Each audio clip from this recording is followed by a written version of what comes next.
All, welcome back to my channel. இன்னைக்கு நம்மளோட வீடியோவில் உருளைக்கிழங்கு சேர்த்து நிமிஷத்தில் செய்யக்கூடிய ஒரு முறுக்கு ரெசிபி தாங்க பார்க்க போகிறோம். டக்குன்னு செஞ்சிடலாம், வாங்க எப்படி பண்ணுறதுன்னு பார்த்துடலாம். ஒரு மீடியம் சைஸ் உருளைக்கிழங்கு குக்கரில் 4 விசில் வேக வச்சு எடுத்துக்கோங்க. உருளைக்கிழங்கு நல்லா வேகணும் பாருங்க. இதோட தோல்லாம் நீக்கிட்டு இந்த மாதிரி 4 கட் பண்ணி மிக்ஸி ஜாரில் சேர்த்துக்கிறேன். வேக வச்ச உருளைக்கிழங்கு கூட கொஞ்சமாக தண்ணி சேர்த்து இந்த மாதிரி நல்ல பேஸ்ட் அரைச்சு எடுத்துருங்க. உருளைக்கிழங்கு அரைக்கும் போது சின்ன சின்ன துண்டுகள் எதுவுமே இருக்கக்கூடாது, நல்ல நைஸ் அரைச்சு எடுத்துக்கோங்க. இது இருக்கட்டும். ஒரு பவுல்ல 2.5 கப் அளவுக்கு அரிசி மாவு சேர்த்துக்கிறேன். நம்ம இடியாப்பத்துக்கெல்லாம் யூஸ் பண்ணுவோம் அந்த அரிசி மாவு தான். இது கூடவே பாத்தீங்கன்னா 1 டேபிள் ஸ்பூன் அளவுக்கு எள்ளு சேர்த்துக்கிறேன். ஒரு 1/2 டேபிள் ஸ்பூன் போல ஓமம் சேர்த்துக்கோங்க. ஓமத்தோட ஸ்மெல் பிடிக்காதன்றவங்க இதை நீங்க ஸ்கிப் பண்ணிக்கலாம். இது கூட ஒரு 1/2 டீஸ்பூன் போல பெருங்காயத்தூள் சேர்த்துக்கோங்க.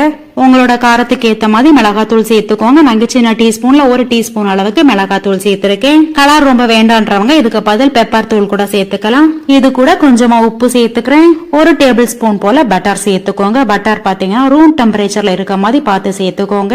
பட்டர் சேர்த்ததுக்கு அப்புறமா மாவோட எல்லா பக்கங்கள்லயும் படுற மாதிரி நல்லா ஒண்ணு மிக்ஸ் பண்ணி விட்டுறலாம். இப்ப இதை கையால நல்லா மிக்ஸ் பண்ணி விட்டுறலாம். நீங்க பட்டர் சேர்க்கறதுக்கு பதில் சூடான எண்ணெய் இருந்தா கூட சேர்த்துக்கோங்க, இல்லாட்டி நெய் கூட சேர்த்துக்கலாம், அது நம்மளோட விருப்பம் தான். இதை நல்லா மிக்ஸ் பண்ணி விட்டதுக்கு அப்புறமா நம்ம ரெடி பண்ணி வச்சிருக்க அந்த உருளைக்கிழங்கோட பேஸ்ட் இருக்கு இல்லையா, அதை சேர்த்துக்கலாம். இந்த உருளைக்கிழங்கு பேஸ்ட் பாத்தீங்கன்னா மாவோட எல்லா பக்கங்களையும் படுற மாதிரி நல்லா நம்ம ஃபர்ஸ்ட் பிசைஞ்சு எடுத்துடலாம். அதுக்கப்புறமா இதுல கொஞ்சம் கொஞ்சமா தண்ணி சேர்த்து முறுக்கு மாவு பக்குவத்துல நம்ம பிசைஞ்சு எடுத்துடலாம். நம்ம வீட்டுல இருக்கக்கூடிய பொருள் மட்டுமே வச்சு ஈஸியா செய்யக்கூடிய ஒரு முறுக்கு ரெசிபி தான் இது. உருளைக்கிழங்கு சேர்க்கறதுனால நம்ம உளுந்து வறுத்து பொடிச்சு சேர்க்கணும்ன்ற அவசியம்லாம் இல்ல.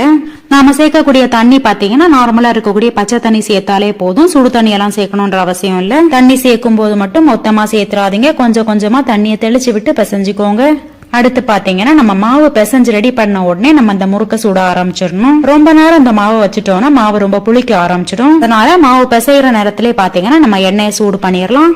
மாவு பிசையும் போது தண்ணியோட அளவை மட்டும் கரெக்டா சேர்த்துக்கோங்க. கொஞ்சம் அதிகமா சேர்த்துட்டீங்கன்னா அதுக்கப்புறமா முறுக்கு பிழிய வராது. இப்போ ஒரு பேட்சுக்கு மட்டும் நான் மாவை உருட்டி எடுத்துக்கிறேன். மீதம் இருக்கக்கூடிய மாவுல இந்த மாதிரி ஈர துணியை வச்சு நல்லா கவர் பண்ணிருங்க, இல்லாட்டி காஞ்சி போயிடும் மாவு. இனி நமக்கு எந்த அச்சு பிடிக்குமோ அந்த அச்சில வச்சு முறுக்கு பிழிஞ்சு எடுத்துடலாம். டைரக்டா எண்ணெயில பிழிஞ்சு விட்டுறதா இருந்தா கூட அப்படி கூட நீங்க செய்யலாம், இல்லாட்டி இந்த மாதிரி தட்டுல பிழிஞ்சு விட்டுட்டு நீங்க சேர்த்துக்கோங்க. இந்த மாதிரி தட்டுல பிழிஞ்சு வச்சுட்டு ஒன்னொன்னா எண்ணெயில சேர்த்துக்கோங்க. எண்ணெயில சேர்க்கும் போது ஃபர்ஸ்ட் எண்ணெய் நல்லா சூடா இருக்கும். நீங்க பிகினர்ஸா இருந்தா எண்ணெயில சேர்க்கும் போது மட்டும் நல்ல கவனமா சேர்த்துக்கோங்க, ஏன்னா நல்ல சூடா இருக்கிற எண்ணெய்னால கையில ஆவி அடிக்கும். அடுத்து பாத்தீங்கன்னா நீங்க ஃப்ளேம் மீடியம் டு ஹைல வச்சுக்கோங்க. முறுக்க 2 பக்கம் திருப்பி விட்டு பபிள்ஸ் எல்லாம் கம்ப்ளீட் அடங்கினதுக்கு அப்புறமா எடுத்துருங்க. இந்த மாதிரி 2-3 பேட்சா எல்லா முறுக்கையும் நம்ம சுட்டு எடுத்துடலாம்.